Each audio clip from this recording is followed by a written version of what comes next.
Hey guys, welcome to my YouTube channel and welcome to today's video. So in today's video, I'm joined by, what's your name?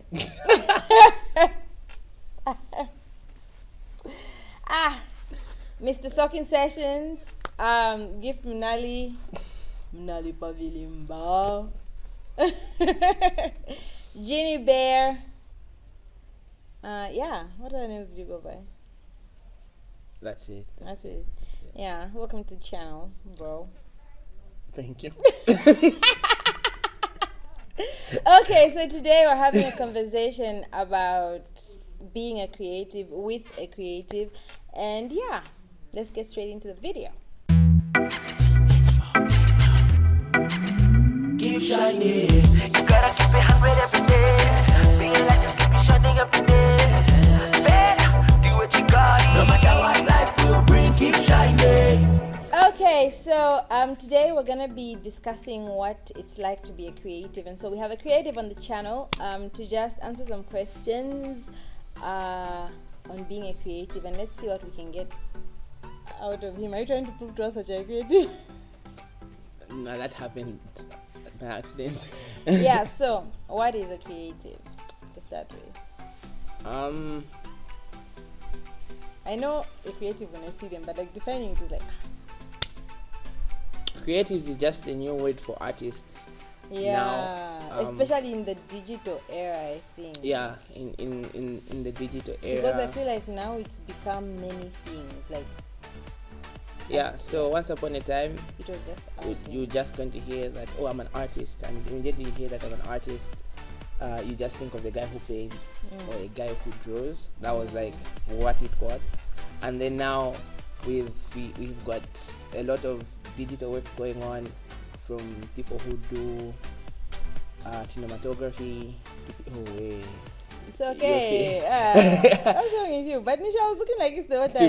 to people who are Trying to embarrass me on my channel. to people who are basically content creators in that they are both the person in front of the camera and the person behind the camera. Oh yeah. Yeah, that For most people. yeah, that type of a dynamic, to writers, to, so it's like a broad thing. Yeah, it's basically just people who are Basically that the creative. creative in whatever they do. I Yeah, guess. we're basically artists. What sort of a creative are you? Like, what do you do? Wow. What are you creative about? I don't know. I love to create music. I love to create videos. It's not comedy. I love So maybe we say sound sound and film. and okay, great. To put it like that. So I know this might be like I'm a producer. a broad question, but like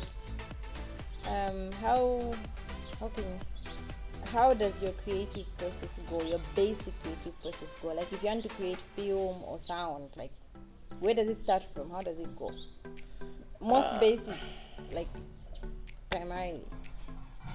I think everyone's process is the same. They just probably just define it differently with words. But for me, it's by the book, because I only know the book, which I haven't Okay. which I don't know, which is basically pre-production, production, post-production. So What does that mean to somebody who may not understand those words? but exactly, like they do it, but they believe just they're don't. creative. No. Everyone is. But I'm just saying it's just the wording, like I said. So basically, my creative process is that, I think for everybody,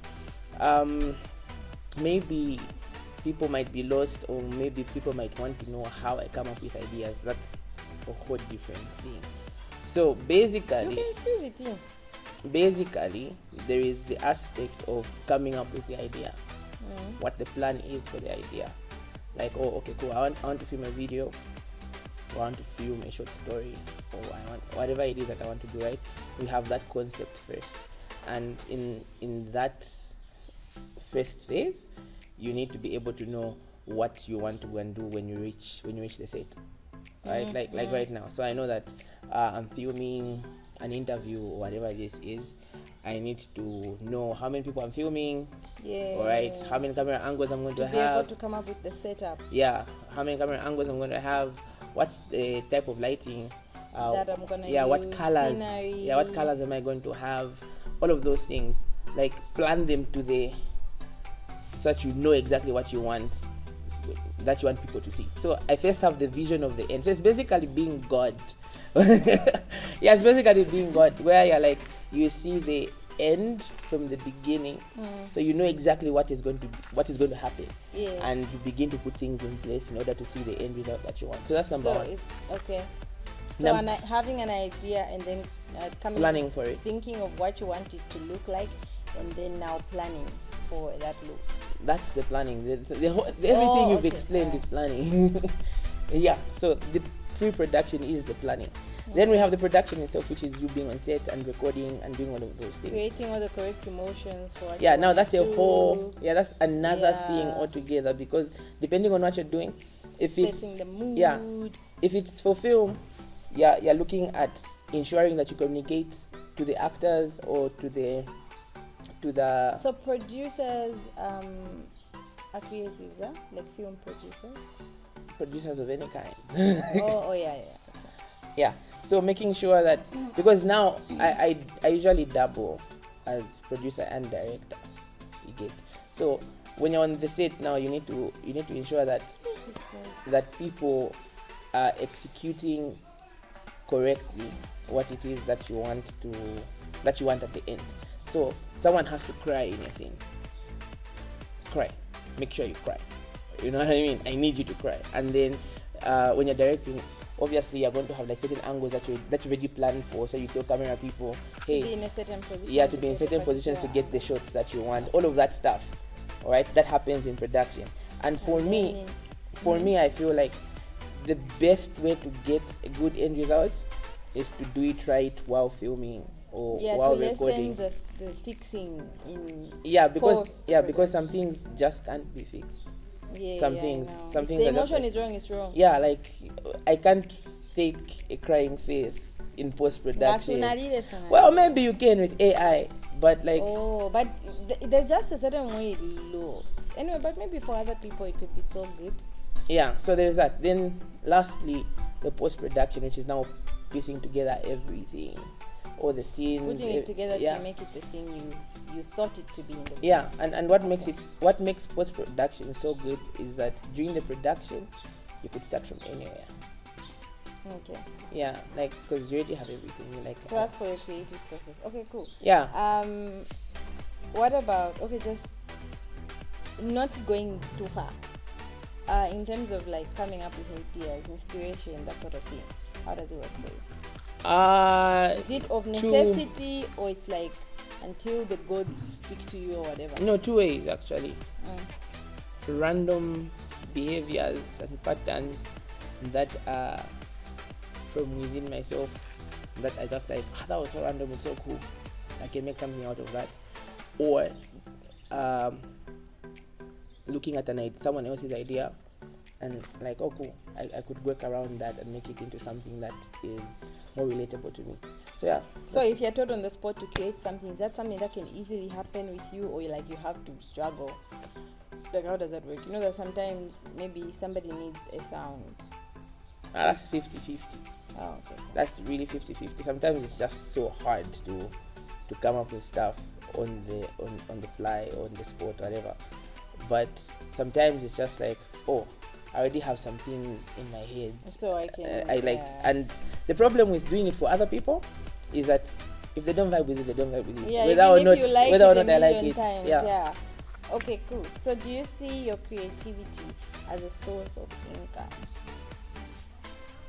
Yeah, yes and like, no. Is it just a passion thing? Like, I'm just gonna do this because I love it, or like, like this needs to give me bread and butter? Yes and no.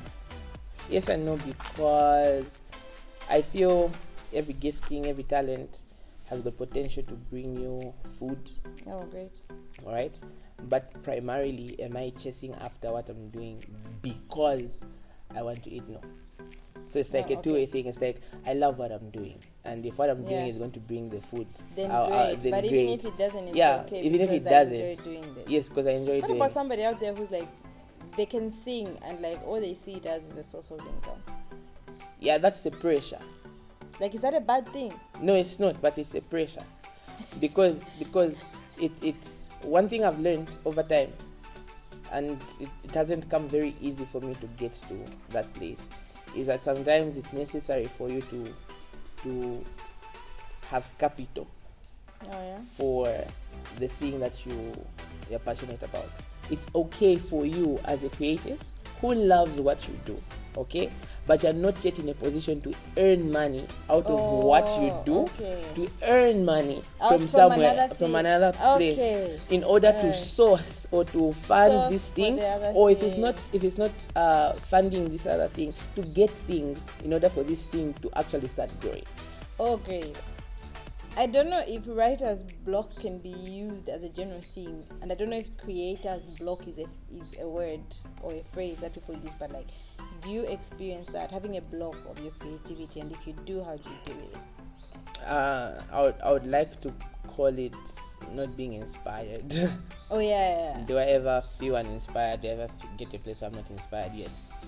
Like, I think I've heard things like, I just lost it. And I don't know, for some people it's like it gets extreme where like they go months and months and they are not. For me, sometimes it's more of I'm overwhelmed with other things Oh, so you can't think that past my those. brain is not necessarily allowing me to just be random. Okay. You get? So now I'm just like, I'm thinking about finishing a project for someone, I'm thinking about da da da da da da, or there are Also, your videos. mind stays on that. So Yeah. for you to start thinking of a whole new thing is like, Yeah, so now when I'm like, oh, let me write a song, I can't, because my brain is thinking about it's thinking about color grading, Yeah. it's thinking about, oh, how am I going to make that transition look good, and I can't do anything. Or sometimes if it's not that, sometimes it's like I'm just tired, Oh, like okay. just genuinely tired. Tired, not yeah. not that I just need time out, and for those things I just like, chill out, watch a movie, sleep, especially sleep. Watch a movie, yeah. Followed things by like watch your movie. that. Well, sleep while watching a movie. Yeah, because I don't watch your movie. I don't watch your movie. Oh my god, is that what I think that was? So Was it? A. Was it? A. Was it? I'm done asking the questions here. Okay, so like how I think growing up, I don't know if right now, because I think I know a lot of people who are like creatives. I think I don't know a lot of people, but I know some people are creatives and Artists. Okay. Jamming. relax. Smoking Yeah, weed and so grave like, on walls. and like their parents are supportive, or their family is supportive, or their friends are like, oh, you're doing so great and all of that. But there was a point in time, I think, that I remember when it was like, if your parents hear you want to go for music or acting or whatever these other things are, it was like, no, do this other thing instead, So like, there was this thing where it was, I don't know if it's labeled or tagged as like, it's not worth it, or it's like supposed to be a side thing and not a main thing, or like it can't take you anywhere. Yeah, so like, do you think there is still that perception now? Yeah. And like, if that perception is still there, how do you as a person deal with it if you come across people who treat it like that? And how, let's start with that. How do you do it? So firstly, yes, I think that perception is still there. But like, there's so many successful creatives. Like, No, people still think that's your perspective, Oh, your yeah, that's- viewpoint yeah. from the people you've interacted with and the things that you're exposed to. I think there are generational gaps, Oh, I see. and our generation right now is the most exposed to technology, digital content, digital Gen Z. marketing, what. Gen Z Oh are yeah, the of owners. course. Yeah, they are the owners right now because they've got no idea of, first of all, we're a third world country. Yeah, And I think so- that also and adds so- on. And so our growth pace is very slow compared to first world nations, yeah, right? because for them right now it's like So for them, for the first world nations, digital stuff, creativity has been around since the 90s. You understand? For us, it's only been like maybe 5 years of extreme because digital even things. Facebook. Okay, let me not talk about Facebook. But just like even the type of phones would see as kids growing up versus what we are seeing now is like... Yeah, you have, what, a 10-year-old with an iPhone 15. Wow, you had no phone at all. At that time. Yeah, so what I'm trying to drive across is this. Because of the generational gaps, I can guarantee you that your kids and your kids, whatever, are not going to experience what you're thinking right now. But because you've been exposed to your father and your grandfather, who to them singing is a hobby. What do you call it? Playing an instrument is a hobby. It's like painting is a hobby. To them, it's a little bit extreme because they're like, you're wasting time. Like go to work, then when you get tired from when work, you're done relax with working, by strumming. When you can't be playing music full time, like that doesn't make sense. Yet they listen to Bob Marley. And that was actually his life. Yeah, and like it do it, and you get like, so because of that gap, especially with us, the generation, I feel like it's still there. So there are still people our age. How old are we? Please. Look it up.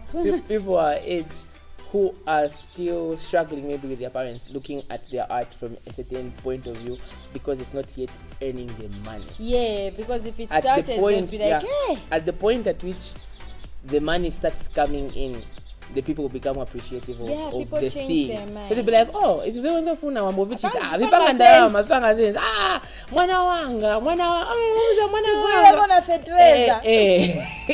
You get. So I think the change in mindset can only come with results. Yes, that's the thing. And the and I don't blame them. I mean, and the problem, we all respond to results. The problem that is there right now is that it takes time. It does, especially in Zambia, Yeah, it takes a lot of time for there to be the results that you want to see. I can't be your maps tomorrow. You get.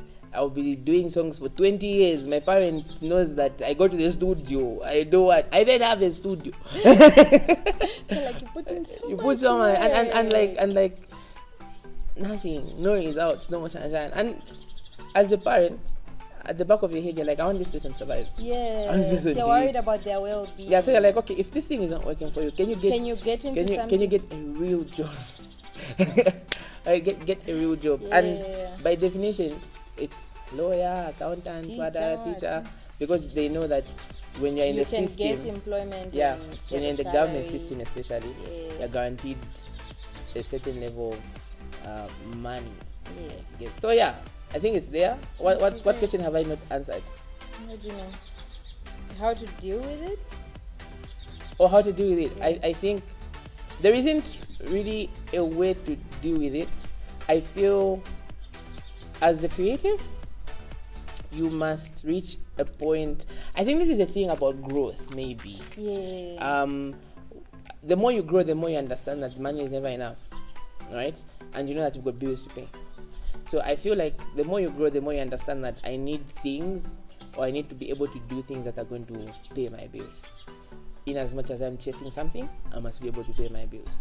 And so I feel that's the way to go about it, that you can do parallel things. Yes. That you don't have to only do one thing. Yeah, you could do a lot of parallel things. I alluded to this earlier, that sometimes your 9-to-5 job is just funding your passion.